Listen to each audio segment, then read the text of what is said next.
Welcome to the Six-Figure Author Experiment, where we help you break through your first or next $100,000 goal. Parental discretion is advised. Now, let's get on with the show.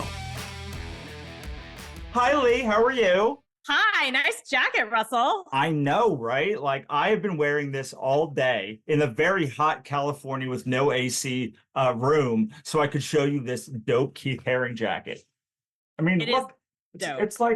it's like a 80s bomb. It's an 80s members only jacket, but so ugly. And I love it. It's my favorite thing. But I also went to Disneyland last week and got this hat that was worn by Russell in Up, and I'm Russell, not in Up. So works on so many levels, and it's very loud. So it is. I feel sorry for everyone watching or listening to the podcast not seeing this live. It is a color explosion. I'm actually going to stand because like there's other colors. Like the best part is it's all keeps the going. colors. It just keeps going, and there's a front and a back.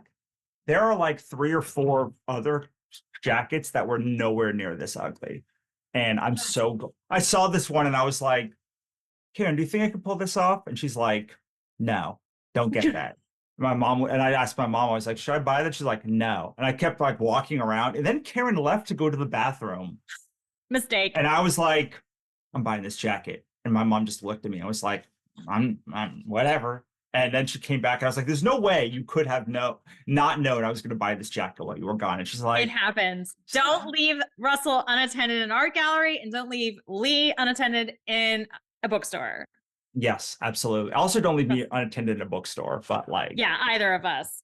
I'm excited because you and I have talked about doing a comic, and we met with a publisher, and then they were like, is there any other ways you want to market this? And I pulled out my this is my unicorn hoodie, but I have a wolf one. And then we were joking about cosplaying, and then you vetoed that really hardcore because it is a very spicy comic. Yeah, well, they will cosplay for the first when they launch it. They will. I don't know what they're going to do, but they will cosplay. Like they cosplay every launch. Also, they are, I'm not going to say the name because it's not finalized yet, but they are amazing at merch. So if you were like, I want this merch, they would find a way to do it, I'll bet. I love it. So fun. Yes. So let's talk about launches. And you're in the middle of launching multiple things. You want to talk about God's Verse Chronicles. First, everyone is invited to the party, which is coming in the past. It will be past. Yeah, it's going to be in the past. You were invited to the party, though, and you're invited to the next party and all the other parties that we have. Just invited to the parties. Yes. I'm sure we're going to have them for like the next launch. So you got a lot of launches, and we might as well celebrate. Although I was reading Alana Johnson's excellent book on rapid releasing, and I really liked what she said about launches, because for her, a book one launch is a either soft or medium launch. Hard launch being do everything you possibly can or want to, and soft being send an email.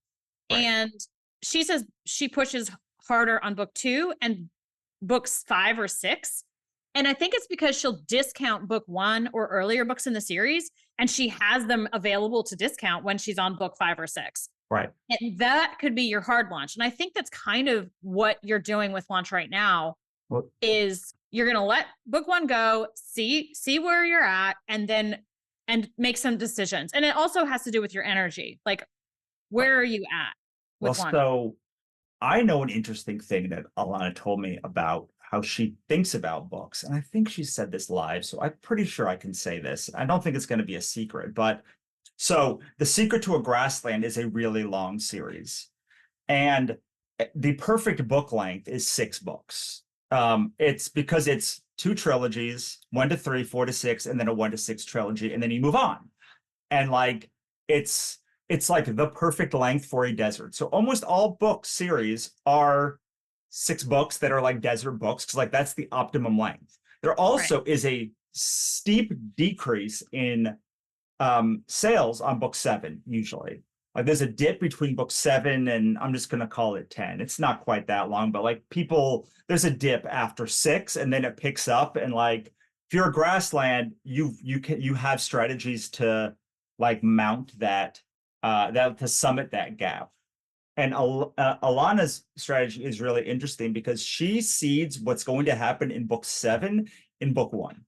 So she Wow. makes it a must read, book 7 a must read, because like she's like made it a minor character, made a plot point, or something's happening in book 1.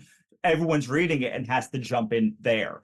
So it would make sense if she pushes hard book 5 and 6, because she's got a whole new series basically, or a whole new thing, a whole new like peak event happening in book 7 that she wants everyone to get in on and get caught up on what's happening. That is so smart. It is so smart. I sat down because we were like, you're a grassland. And she's like, I don't know if I'm a grassland or not. And I was like talking about the dip. And she's like, oh yeah, you just like make the thing in book 7. I was like, the fact that you know that is the reason you're a grassland. Not way more than the 100 books you have in a series or like whatever other thing. It's like that thing is proof that like you understand that there is a gap, and you're like, I'm not going to make 6-book series. I'm just going to figure out the best way for me to summit that gap. And then once I hit book 8, 9, 10, whatever it is, like the thing keeps going and I'm off to the races. Love it. Yeah, it's a really, really, really interesting tip. It's also interesting if you're going to make 6-book series and you're a desert and you're like, I want this series to combine together and like make my world, but I don't know how. It's like, well, can you maybe like go back and maybe rewrite book 1 or make a new entry point that like makes book 7? Because if you think about it, it's book 1 to 6, and then book 7 she re-enters books 1, so you already have book 1 to 6. Book 7 would already just have to be kind of seated in book 1, and then you can keep doing that. You can kind of, as a desert, weave these things together almost in like reverse if you want to move from a desert style to a grassland style, which most deserts want to either move to evolve into grasslands or aquatics. You look very thoughtful. Yeah, I get all the deserts, aquatics, and I get them all confused. So I agree. You know what you're talking about. I will link in the show notes for anyone who's listening. Is like, oh, give me a reminder. Give me a crash course. Yes, we're not going to do a crash course today because like then it would take another 45 minutes. I have taken this crash course multiple times, and I need to just remember the examples, like aquatics is Marvel or something. Yes. Like that. Grasslands, Elena Johnson.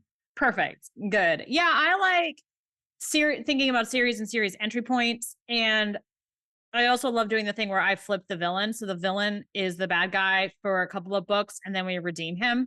Mm-hmm. So people got mad, not mad. There were big things that we tied up in our trilogy on book 3. The heroine and the hero's arcs, their love interest, their love story, of course.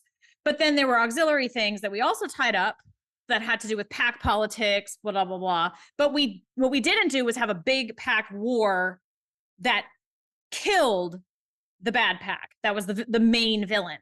And the reason we didn't do that is because this series will be whatever, as many books as we want to do, potentially like 10 to 50. I don't know. Sure. And one of those books will be the villain's redemption. Sure. So someone in a review was like, well, they didn't tie up the biggest thing. And I was like, what was that thing that we didn't tie up? We tied everything up. And she was talking about, you didn't kill off the big bad. And I'm thinking, but the big bad is going to be the hero in book whatever. Well, and we're already setting that up. I don't know if it'll be book 7, but that would be interesting to play out and tease. Usually we have like a werewolf pack and we do everybody gets their mate. Right. And then the villain, comes around. And yeah, I have launch numbers. And I think our most successful series is a spin-off of the OG series, Bad Boy Alphas. So we did Bad Boy Alphas, but a different pack. And we did all the guys in the pack. Book 3 was the alpha though, meaning he's like the top of the pack. Mm-hmm. And so they're all these like hardcore alpha hole heroes. But then book 3, we were like leading up to the biggest alpha hole of them all, I guess. And that book did sell the best. And we pushed book 1 And then we realized we could push book 2 even harder, just looking at the launch numbers, which I can show you real quick, our launch spreadsheet. And then we pushed book 3 hard, and that did the best. So yeah, Alpha's Fire was our most successful. Oh no, sorry, Alpha's Revenge. They're all, I just get my books mixed up. It's okay. I remember the characters. I just don't, the titles are all over the place. But, and again, for us, the success was we had almost 5,000 pre-orders on Amazon, which is pretty awesome. And this book hit the USA Today on release week, which we've talked about is not really possible unless you're trad at this time. Right. So here's my question, because you said you knew after book 1 you could push book 2 harder. What metrics were you looking at in book 1 that was like we could push book 2 harder? So here it is. What it was this. We pushed book 1. We had book 2 up for pre-order, and that pre-order actually is what told me we could push book 2. The pre-order in book 2, as we spent ads on book 1, the pre-orders on book 2 went up and up and up to the point where they were like 2,000 pre-orders. And I realized that is USA Today territory, or it used to be. And I knew that because I was in a lot of anthologies that went for the USA Today. And just doing those anthologies, I knew the numbers and I knew how to do it. They were like my practice runs. And then I could do it with my own book. So I'm really grateful that I was involved in those sets, and all of my sets that I was in were really drama-free and really awesome. I will say though, if you're ever in an author collaboration, there are going to be a few people who just drop off the face of the earth or don't do what you expect. And you just roll with it. You can still make an anthology successful, but I learned that lesson too. Yeah. I mean, I think that you need, to go back to you need a good launch person. You need a good grassland to pull it all together. You need some good deserts, but like you also know that you're going to lose like half of the people are just not going to do the thing. And you're just like, well, if I have enough people by the sheer numbers, I'm going to have a good amount. But I actually think the reason that I was only in one book thing, and like they usually have like a 50-50, they hit or they don't, or maybe a little bit better. But we hit because we had a ridiculous number of tundras. And we were all just like launch. And a lot of these sets are full of forests. Yeah. Who like all don't want to together. Yes, they want to do something together, or grasslands who don't want to talk about a thing. But like ours was like, there were like 3 or 4 like people that I know for sure are tundras. And like, we were just like, what do we do? We can gift things away. What do we like? How do we get this? I was like, it's a number problem. It was like, we need this many numbers and we haven't had that numbers. How do we get those numbers? And like, so we pulled so many like tricks. And I know we only got there because it was a really good title. It was called Once Upon a Rebel Fairy Tale. And It was like, the cover was like a girl with like a pack of wolves. And it was like, nice. It was like perfect. It was like a perfect title for like it had fairy tales, it had urban fantasy, and then it was full of tundras. Who just wanted to launch it. Yeah. Well, once you know what the number, because they would be like, we need 3,000 numbers. And we're like, oh, we need 3,000 numbers on Amazon, and then like 500 between these other platforms. And we're like, or at least 300 on 2 platforms, whatever it is. It was like, oh, this is a number. This is a math problem to be solved. Like, all you were asking me for is like, how do I spend $3,000 to get like these people to buy the book for 99 cents? Like, and yeah, it was really interesting to go through. But I agree. Like, it's really interesting to also like be able to look at pre-orders across the series and say, okay, it's going up, it's going down. It's like, we should break a series. Do you have those numbers too, where you're like, oh, we need to hit book 4 less hard? Or like, is there a point where you're looking at it and you're like, I go less hard for this book because pre-orders have decreased? Yeah, I think it took us a while to write book 4 in that series, so it didn't do as well. And then book 5, we weren't trying to hit the USA Today, and we did.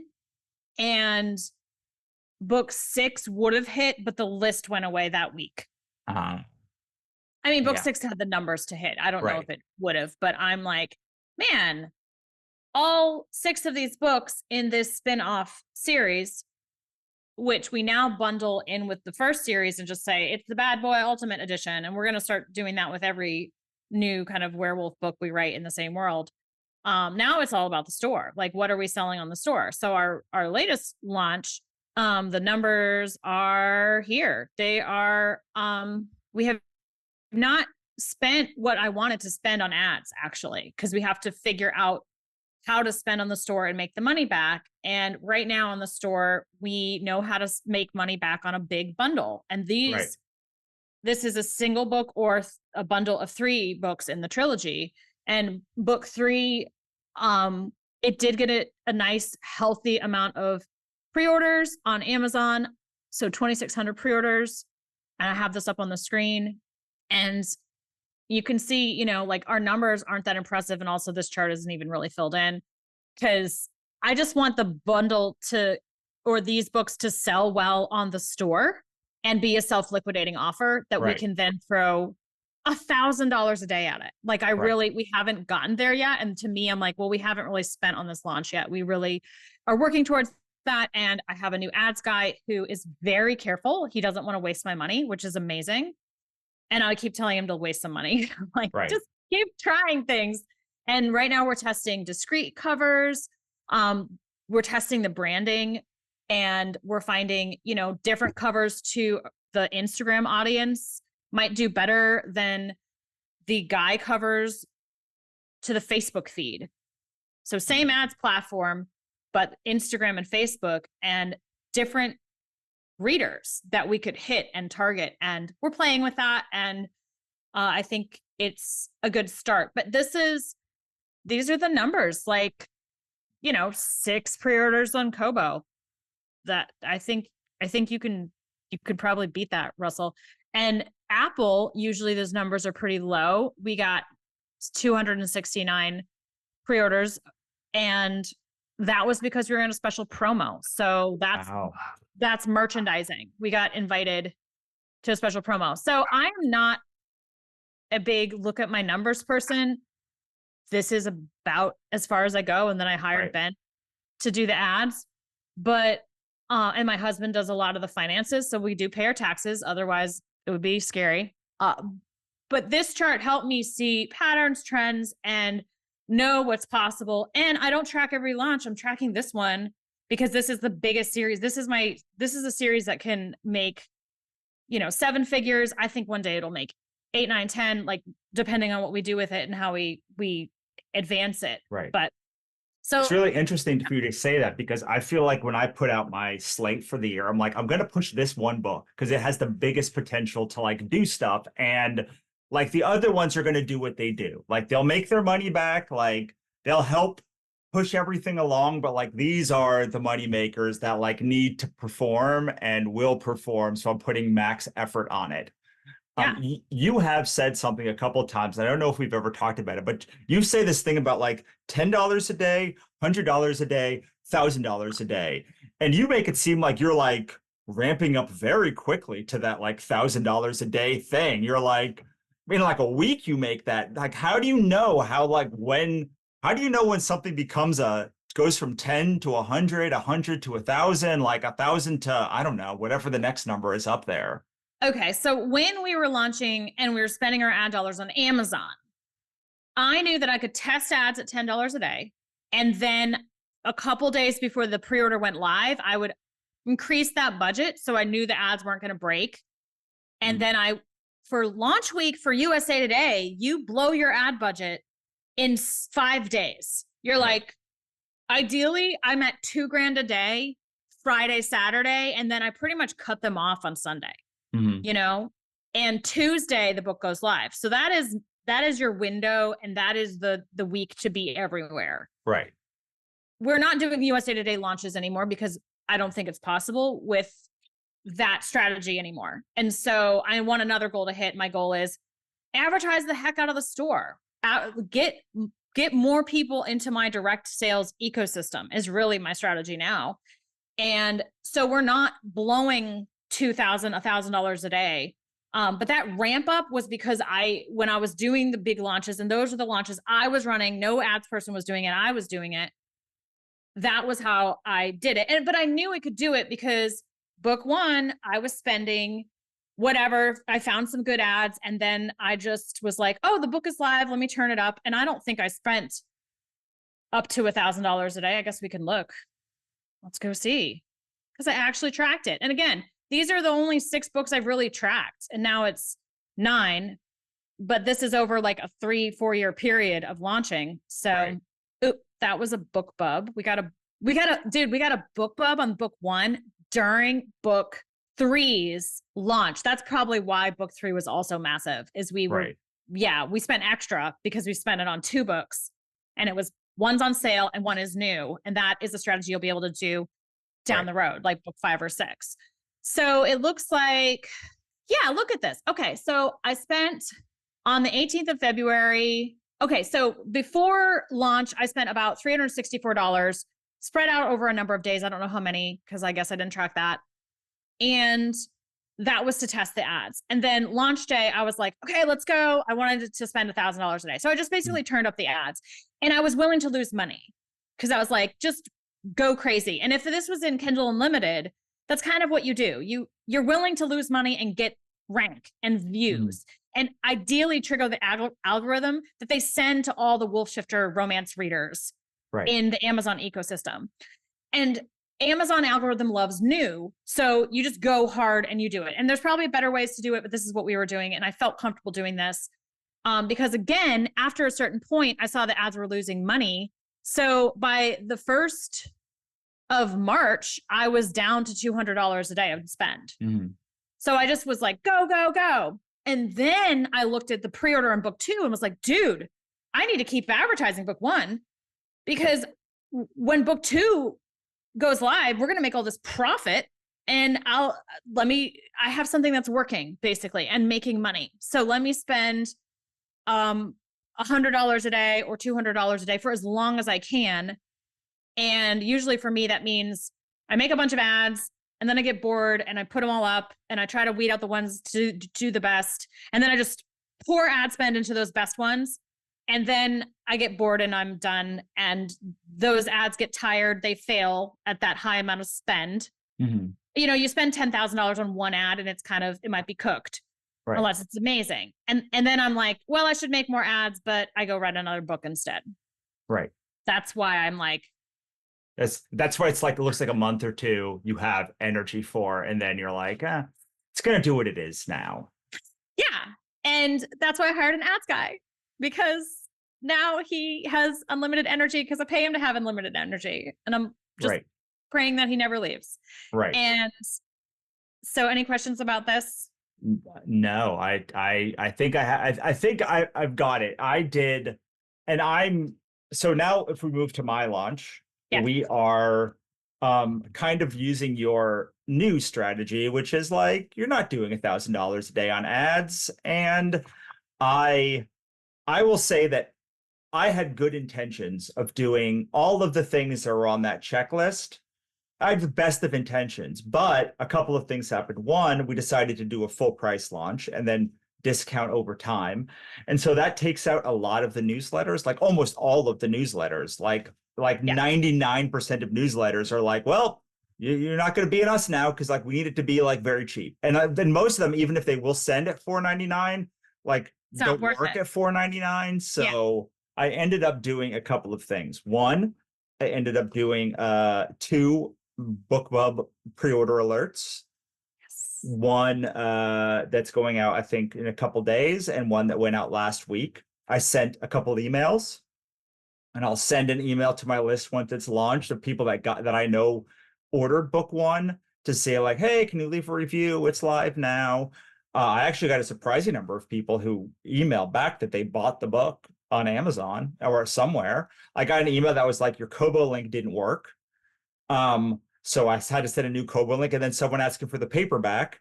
And like, I did not realize that like Ingram Spark does not have their things together any more now than they did years ago. I've had these books enabled for distribution for months. No, maybe it's been 3 weeks. Maybe it's been 3 weeks, but still 3 weeks, at least a minimum of 3 weeks. It's on Barnes and Noble. It's on IndieBound. It's not on Amazon. And like, so whatever, like I sent the Amazon and the Barnes and Noble and IndieBound links because like, you know, I'd rather support indie bookstores, frankly. So, but I do want them linked together because it was Monica, right, that was talking about how having the more things linked together, the more formats linked together, the better the rank is. So I was like, surely two things happened. I went to the series page because you told me, and I was like, surely the series pages right now, these books have been like there for months up. They haven't been on pre-order for months, but they've like been in drafts for months. And I had to email Amazon. Actually, I had to chat with Amazon and I was like, I'm not interested in doing this chat. I just want the series page to be right, please. And so they were like, we'll do it and we'll figure it out. And like, it was very tough because they were like, we don't have access to your Amazon account. And I was like, but you're Amazon. You're a KDP. Like, how could you not have access to my Amazon account? They were like, they were asking me all these questions. And I'm like, you could find all of this out by just like, I sent them what the series page of my dashboard was. And they were like, I can't. And they're like, we can't find it. Yeah. I'm like, they couldn't find it. Yeah. Like, what even is life? And so I was going to go the lazy route and not put the paperbacks up on Amazon. I was just going to link the Barnes and the Ingram Spark ones. And this morning I was like, nope, I can't do that. So I uploaded all the books. I fiddled with them all until like they were on KDP2 because like, what are you going to do? But then I forgot something else on the paperbacks. You can set them to go live in the store, but you can't do a pre-order for paperbacks. I don't understand. Yeah, just have it go live. It's fine. I forgot about that. Yeah, I'm a kind of roll with it person. So I mean, all of this is normal. All of this is completely normal. Like we opened up our world and man, that series page was never right. Never. Yeah. Other people wrote books in it. We were at like making it is so borked, whatever. And I never use Ingram. First of all, Ingram Spark is the worst. My sister and my husband both have used their interface after I gave up, and both of them hate it. And it's like, okay, the consensus is Ingram Spark should die. It's fine. But I always upload to Ingram Spark and Amazon. So Amazon gets a paperback directly, and then Ingram Spark gets everyone else. Right. They're like the draft to digital paperbacks. Right. Although now my sister's like, I'm not going to use Ingram Spark anymore. I'm going to use draft to digital for paperback. And I was like, sounds good to me. Yeah. BookVault's also got a very nice interface. I think you should note that Ingram Spark's books are very nice. I like the Ingram Spark book that you get. It's the interface that is like BookVault's interface is amazing though. Like and I just wish that Ingram Spark would hire the guy who did the BookVault interface, or just fast forward to at least the 20th century, if not the 21st. I'm very excited because they are just updated their PayHip integration, and I'm not on Shopify yet. I'm on PayHip. Today, they announced they have a better PayHip integration on BookVault, so I'm very excited to like give that a try. Dude, we're doing foil on our store through BookVault. Yeah. And I think we just have to let everyone know that it might take them 6 months to get their books. Like there's still not that long, but like I'd rather tell them like, oh, it's going to be special. You're going to get it next year than have them be like, why isn't it here 3 days later? But they are doing these really cool things, BookVault, and they're very responsive. So I'm a fan, but stuff is going to go wrong. Like, it's just so normal and relatable. And Renee and I make a lot of money from Amazon, and we have gotten our shared account, which is under a separate LLC. Right. Our Amazon account has been shut down multiple times, to the point where when it is shut down now, knock on wood, we're like, yeah, okay, call them, you know? Right. And you can't call them because you no longer have access to that KDP. You have to call them from another account. It is. So if that ever happens to y'all, there's a lot of articles in my group, Millionaire Author Mastermind, on people who have lost their Amazon accounts by doing nothing wrong. Amazon thinks that Renee and I are pirating our own books. Like it's a bot shutting us down, basically. And once a person looks at it, they go, oh, sorry, and reinstate it. You just have to make sure you don't have heart palpitations. Right. So much of this business is not having heart palpitations when like stuff goes wrong and things get shut down and things go off. One of the reasons, so I think we talked about my Flowdesk account being shut down. And one of the reasons I was like, I'm not going to work this out with them ever, is because like you couldn't get a human on the phone. It's like once a human sees it, it's like this is if somebody who has been at this company for more than a month looked at this, they'd be like, oh, this is ridiculous. Sure, I'll fix it for you. But like, if you can't, I now am so like, I use ConvertKit, which is 10 times more expensive than Flowdesk, because like when I went to port my stuff over, there was a person. I know like 7 people at that company. Like I can email, I can do things. Like I went to their conference. I like feel like I'm at a place that like I care much more about the human connection to all of these things than I care about the money that it costs to make that business. Someone told me, they're like, so you're going to build they said something along the lines of like, so your business is going to be built on a thing that you don't even trust? Like, that seems like if you can't make enough money to pay for like the ConvertKit thing, you probably like have bigger flaws in your business that need to be addressed. And I was like, that's probably right. Like at this point, there were plenty of points in my life I'd have been like, screw you, buddy. Like I need to pay less than $30 for my 30,000 person list, because like I don't send to it that often. But now I see the value, having done this for years, of like being able to send an email, or at least an email to someone who would send an email to the right person or give me the right email. Like that is where like all of the value lies in business, I feel like, at this point. And a lot of it is saying, oh, this is normal. Like so many people, so much of this is just like, happened to me. Let me tell you what, I was on Kobo podcast, which was really fun. They were so sweet. I love the Kobo people. And they said they have a saying in their office that there's never an ebook emergency. Like paperback, you're investing probably tens of thousands of dollars to do a print run or whatever. And even now it's like print on demand. So you invest like $20 to get one copy. And if there's something wrong, you fix it. But an ebook, they're like, there's never an ebook emergency. And I loved that, because I was going to say everything can go wrong and you'll still be fine, because the books will be up. They'll be up forever, for your lifetime, for, you know, generations to come, if you choose. And chances are you will probably relaunch, rebrand, redo, or do an anthology with some of the books, or do them differently on Kickstarter, or do them as comics differently, or do them with different covers in the future. So it's almost like, just take a step forward. Like that USA Today story I told you. I said, well, I was in a couple anthologies and I hit the USA Today list, and people told me, oh, if you hit the USA Today list in an anthology, it doesn't count. And I was like, I think everything counts, so I'm going to count it. And it did count, because then I hit it 5 times with my co-written books, because I knew what I was doing because of those trial runs. And honestly, if those ones, even if they hadn't hit, I would have learned enough that I would have been able to duplicate it, or it kind of normalized me doing a USA Today run or a bigger launch. So whatever you do, whatever movement forward is great. Like celebrate getting the pre-orders up and making 0 sales. Like, congratulations, you moved forward.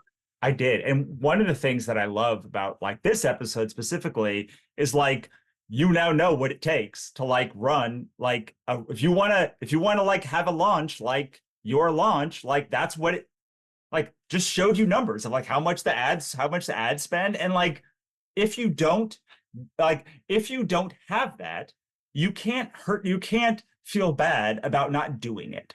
And like, this is to me the biggest thing with information, and what made me what makes it so frustrating when people hold back information, or like they not the people that hold back, but like they don't have the information, but they feel bad about themselves for Yeah. not doing a thing. And you're like, well, I mean, I don't know. Like, I know how much it costs to do a USA Today book run. I also know they almost never make any money, like at least with the anthologies. And like, I made the least amount of money in my whole career on that USA Today run that I did. Like the Right. least amount of money. I mean, I ended up making it back because like I did a series on it. It's part of the Godsverse Chronicles, and like it kind of like started the whole like Godsverse thing. But like, I knew exactly how much money it takes to like get that. And like, especially when people are like, I wrote a post that's going to come out in a little bit that's like, your first book's going to be a flop. It's almost guaranteed to be a flop if you're a debut author, because like you've only got one book, you've got nothing behind it. You've got nobody knows your book. People have to know your book in book one, then like see people like it when book two hits, and then like maybe they'll invest in like book 3 or 4 or 5, and like they'll make an investment. But like, I think at least 80% of people don't read debut authors because they're like, I'm not going to be invested in this person until I know they're going to be around for a while. Yeah, that actually can happen in German. Like, you need to finish the series before people will start the series. We found that with the trilogy. Like, people were waiting for book 3 before they started book 1.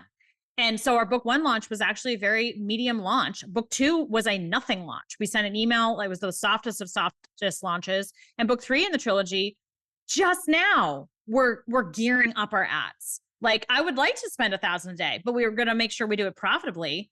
And it looks like we haven't even launched the book yet. The book has been live. The trilogy is complete, and we still are in launch, and we will be in launch probably for the next 12 months. And I don't care because someone else is running it. Ben is running it. Right. And I do want to say that because, yeah, people are like, oh, congrats on your overnight success. And it took 10 years. And I have started to hear more and more about E.L. James and 50 Shades of Grey and how she did her launch. And it was so smart because she wrote the book as fan fiction. She co-opted a fandom. Then she moved them into her own ecosystem, because I talked to someone who said, oh yeah, my friend did her website. And she did this whole like, I can't do spicy stuff on this fan fiction site anymore. They're going to ban me. You know, let's be against banning books. And she just got this frenzy, which is smart, and moved her fans into her own website. And then I guess the publishing deal came out of that. I'm not exactly sure all the steps, but the more I hear about it, it's like, dude, her overnight success took 10 years and a really interesting marketing brain. And the reason I wanted to mention this is because I've seen on TikTok, there are 3 books coming out next summer based on Harry Potter fanfic.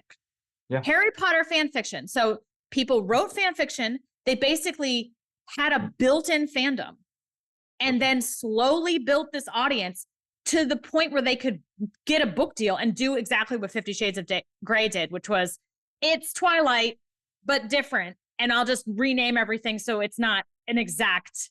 Oh yeah, one of my favorite authors of all time, Naomi Novik, started AO3, and like my favorite series of hers is Scholomance, which is just like, what if Draco was a girl and Harry Potter was a jerk? I love that. Those books are so good. And yes. Yeah, I think I talked to a really cool, what's the person who writes to trend? What sort of Desert? Person? So a really cool Desert. She was like, I write to trend. This is what I do. What's the next trend? Let's talk. And I was like, I don't write to trend, and I am so interested in this subject. And we talked about looking at K-dramas and at fan fiction, and like, where is the fandom brewing and bubbling already? And I thought it was so interesting that people are basically writing to a built-in fan base, like writing to where the readers already are, but then making a new thing or something that becomes new. And I'm very interested to see how these 3 books do, at least 3 that I've heard of on TikTok, which of course is, you know, the perfect place to get accurate information. But I'm excited because they were all fans. And they were like, I'm so excited. These are all coming out. You know, the Harry Potter God has blessed us or whatever. It was cute. Right. And so looking at trends, that's a whole nother conversation. But all this to say, I'm glad you're doing your launch. Things will go right. Things will go wrong. Welcome to launching. It's great. because every failure is a stepping stone. As long as you don't give up, as long as you don't go, sucks and I hate it. So you choosing not to do certain things because you're like, that would suck and I hate it, is the best thing you could do.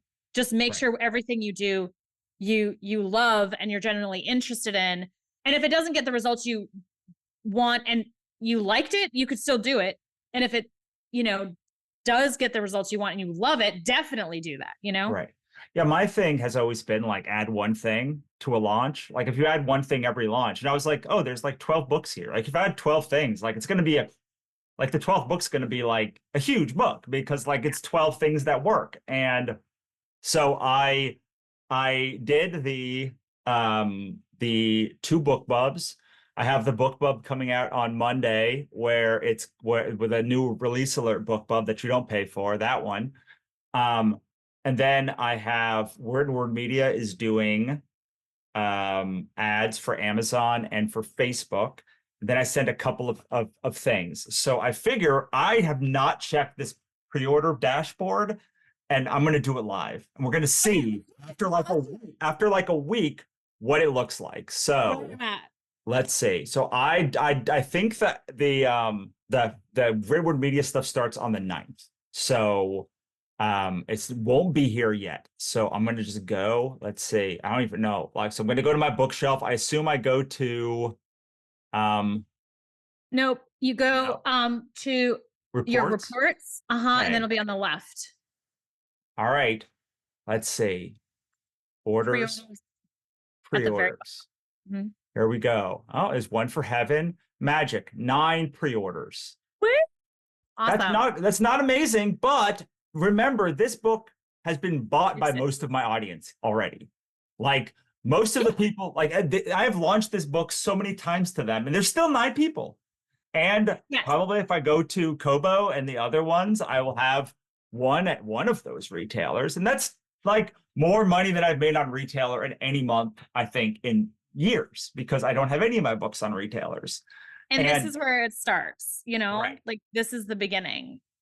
Yes. Yeah. And so part of me is like, man, I just should have had these books up all along, because I could have been continually launching them for years and like going back and like redoing them. But part of me is just like, yeah, but I would have known what I was doing then. Now I can like see data and see how it goes. Like the greatest thing that I saw about your dashboard is that you'd be like, oh, well, every 6 months or every 3 months we got to launch. And so it's like, there were things that you can control for in an experiment. Like there are things you can control and things you cannot. And like time is when you cannot, but like, all of these have the same cover branding. All of these like were written by me and like redone the blurbs. Like all of these were written at a very specific time in my life. So I can see like what is good, what is bad, what is indifferent, all of that stuff. And see what's working. And I don't know, like, I remember like I originally was going to do $0, 99 cents, $2.99, $4.99, $9.99 for the rest of the series. That's how I was planning on doing this. And you told me, you were like, you can still do that. Just like, don't start there.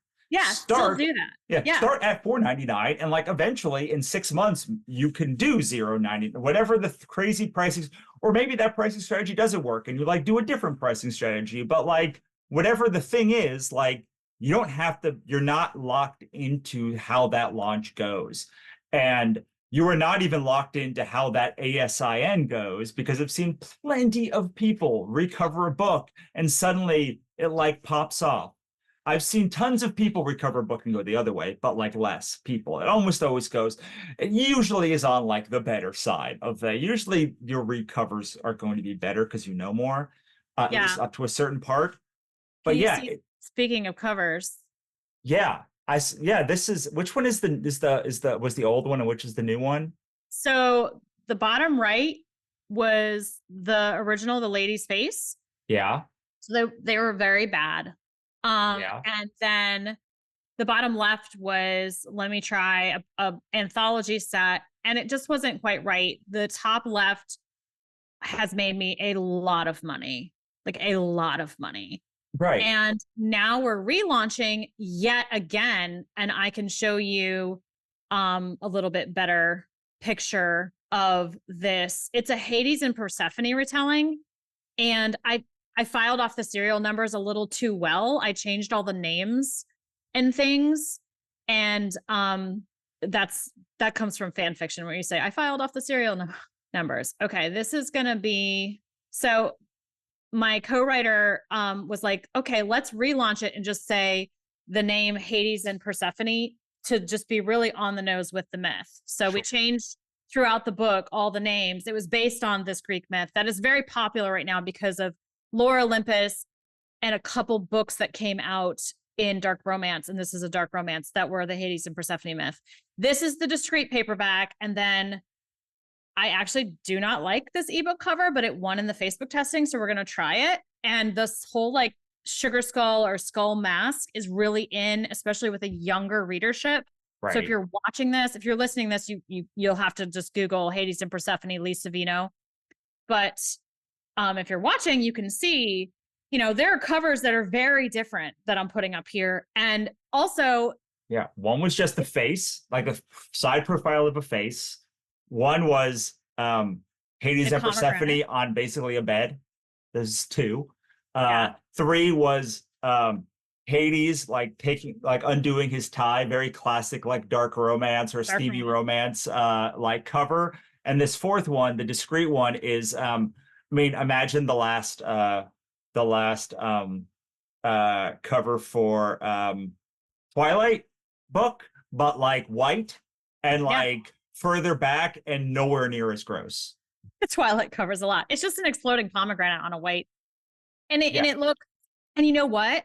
The last rebrand, which happened in 2019, which someone told me is 5 years ago, and I slapped them because they're lying. No, so 5 years ago was my relaunch. The original books came out in 2015. I wrote them in college, they needed a rewrite. And 2019 was a big launch, and we're thinking we can rebrand and launch it again. Will it be as big? I don't know. Will these covers do well? This new option? I don't know. Will maybe someone told me their discreets were selling 40% paperback. Like they were making $100,000 a month with viral TikToks in Kindle Unlimited. They were spending quite a bit on ads, like $40,000 a month on ads. And then 40% of their income or the copies they were selling were paperback. My paperback sales are 2%. Right. Yeah, that's wild. That's why I've spent so much time in the past few months getting discrete covers. So rebranding, redoing. Right. There's never an ebook emergency. There's never an indie emergency. Right. You're like, well, that didn't work. Pull it down and redo it. Right. It's fine. Yeah. So to just give you some context, if you're listening, 41 million people will become eligible to vote this year in America. So like that's people who are turning 18. So like let's just say like the ab person, like what's your target demographic? Like what is the bottom end of that range? Like 26, like 30s, like what for your books? Like yeah. So this was more stats. Someone said, okay, my books are going viral on TikTok. I went and looked, who's it going viral to? Who's making it go viral? And it was ages 18 to 36 or 32. Right. Okay. So it was a younger demographic. Right. So that's since 2019, if like the numbers hold, let's just say 40 million on average, that's 200 million people become eligible to vote in like every in the last 5 years. That seems like a lot. That can't possibly be true. It seems like a lot. Like that means our country has only like 400 million people in it. So that seems like a lot. It does. Oh, hang on. Wait. Let's look up real numbers. 8 million youths. That's better. That's more like it. Okay. Better. 8 million times 5 is still 40 million people. That's what it is. Since your last launch have become have grown into your electorate, which when people say like, why is everyone trying to like target young people so much? That the reason is because like they grow up to be older people with money and like they buy your stuff theoretically. Like they have money, but really they will have money in 5 years. And like I've seen this in my own, like some of my best customers, their children became my best customers. Like, they've grown up as well, like with all of my brands. Like it's like So regardless, if right now your book is a flop, like in 5 years, probably like 40 million new people could see your book and be into your target demographic. Probably not all of those are book readers. So like, let's say 4 million of them, let's say 10% of them are like hardcore book readers. There's still 4 million new people that could find your work, which is why when you're talking about like people that write to trend, like they're looking at that huge market because they're like, okay, 4 million people, a million of them like contemporary thrillers. So like, that's what I'm going to write. I'm going to write a contemporary revenge thriller. And like, and that is going to be the most likely to make me $500,000. And like, this is my year of embracing my inner desert and trying to do all of those things. And it's not easy, but like, man, sometimes it is amazing to just be like, oh, look, it's not me that like has weird taste. It's like not me. It's like, look, I wrote this post that was so like made to go viral and look what it did. It did 10 times better than what I normally write. Like, and so like you can add those little things. But yes, I decided that I have until at least June of next year when like the last book comes to Kickstarter to like really think about this, like to really get this thing up and running and like off the ground and like running well. And that's 12 months from now. Yeah, and That's it's a year. basically you're growing your launch muscle. Right. So every launch is just a learning opportunity. And you're, like you said, just add one thing. Yeah. And I would caution anyone listening to this who has one book to like, I know it's been your life dream to do a book. I know every person who has written one book that, well, most everyone who's actually written words on a page and launched it, their dream was to write a book. Like nobody does this work because they like thought it was a good business move. It's a terrible business move. Yes. Go do anything else if you just want to make money. Right. Like just be a stockbroker. It's fine. Anything else. But like you have the ability to say, this is my starting point. This is not my ending point. This is this is where I am now. This is not where I'm going to be in a year. And a lot of people I know, like the reason why these fan sites do so well and then those people launch so well is like they gave a bunch of free stuff away for a long time. And a portion of those people like their work. But like a lot of these debuts that like hit either were from someone who has a huge audience already somewhere, or they were one of the magical few that were pushed hard by a publisher because like they had all of the things that they wanted to like push through. And I realized something recently. Want to hear no. I realized that publishers push aquatics. So somebody like Madeline Miller comes along once in a, I don't know, let's call it once in a generation. Like she writes Song of Achilles and it's like a brand new thing and they're like, we're going to push this, but they're not pushing that book. They're pushing that book so that the 950,000 other Madeline Miller clones can write their book and make them $1 billion. Honestly, I was just going to say publishers are going to push what they think are proven winners. So if in the era of Twilight, if you had a vampire romance, they would push you. So again, they're co-opting a built-in fan base. So you either have the fan base because you're a YouTuber or a celebrity or have been putting yourself up free on fan fiction for 10 years, or you're with a publisher who only pushes you if they're like, oh yeah, you're the next Stephen King. And we know this because you wrote about a woman in a high school, like destroying all the kids who bullied her. Like, yay, we will push you. But they won't do that now. They would do it when Carrie came out, or if there's a Carrie sequel coming out. But like, you have to be so adjacent. They're like, okay, well, billionaires are in. We're the billionaires. And now they're saying, okay, romantasy maybe. Like they're trying to figure it out too. But they're pushing. That's why 3 Hermione people from the fanfic got deals in the same, literally summer 2025. 3 of them are coming out. Why? It's either the same publisher or it's publishers who said, holy crap, this is really popular. Oh, so-and-so just got them to sign. Let's find someone to sign who also writes Hermione. And again, it's a co-opted fanfic from Harry Potter. Right. Exactly. And like all of those people are like dealing with an advantage you probably don't have. You don't have like you just like I didn't have it, you didn't have it, like none of us have it at the beginning unless like we somehow built like a big audience beforehand. So Yeah. like you can just put out the book and Yes. just like, look, man, I've been doing this for years, and I have 9 pre-orders right now. Like that's not very many, but like it is more than 0. Let's look at my pre-order dashboard. It's not going to blow anyone away. Spoiler alert. So there's a German one that got 141 pre-orders. Yay, German. A little story that I gave away, 49 pre-orders. That's not bad. Another book that I gave away, Adventures with the Universe. But 38 people did buy it. Thank you, those 38.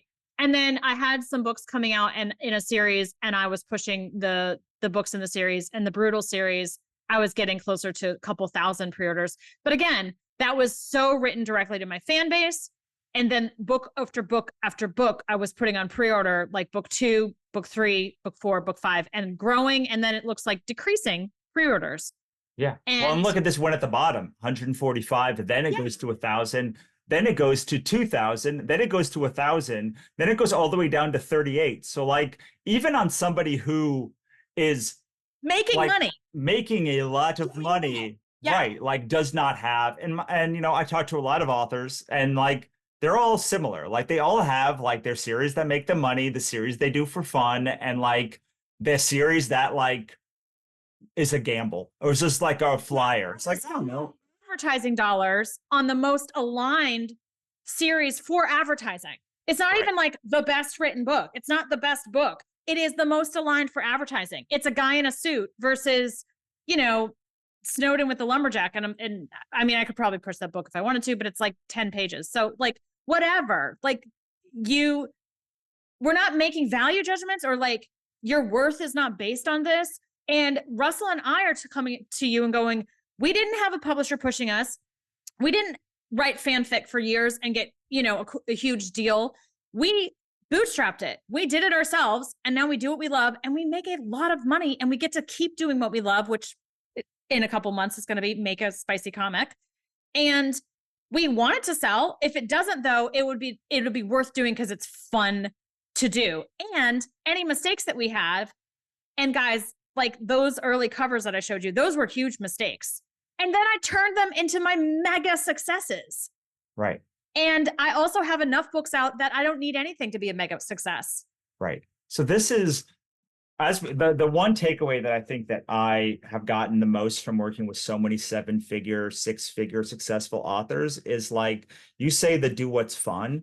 And like, so many of them are like, the thing that I do, like, it's the intersection of what is fun, what makes money. And like, sometimes like, it's not, you wrote you wrote like a mafia werewolf book because it was the intersection of like a thing that makes money and a thing that you are very interested in. And people are, including myself, have always been like, it's one or the other, but like, it's not. Like the older I get, the more books I do. It's about like finding what you love in any project that comes your way. And like, not all of them. I tried to write a sci-fi romance recently, and like, it didn't go so well. It did not go so well. Like, did not go. But like, I tried it. I tried to find like what I loved about the story. And like, I now know more about how to write that kind of book. But like, clearly the things that I like more, like fantasy, like I'm better at writing like steamy romance and fantasy because I like those things. Like, they're not jobs, but like for most people, like especially that are like aquatics or forest, it's not about like selling your soul to like write a more popular thing. Sometimes it's making a choice. I can make this thing that is going to have an audience of 4, or I can make this thing that has an audience of 1 million. And like, how far can I pull this? And how far can I pull down the perfect book? And how far up can I pull like my book so that it meets in somewhere that like I am comfortable artistically and creatively?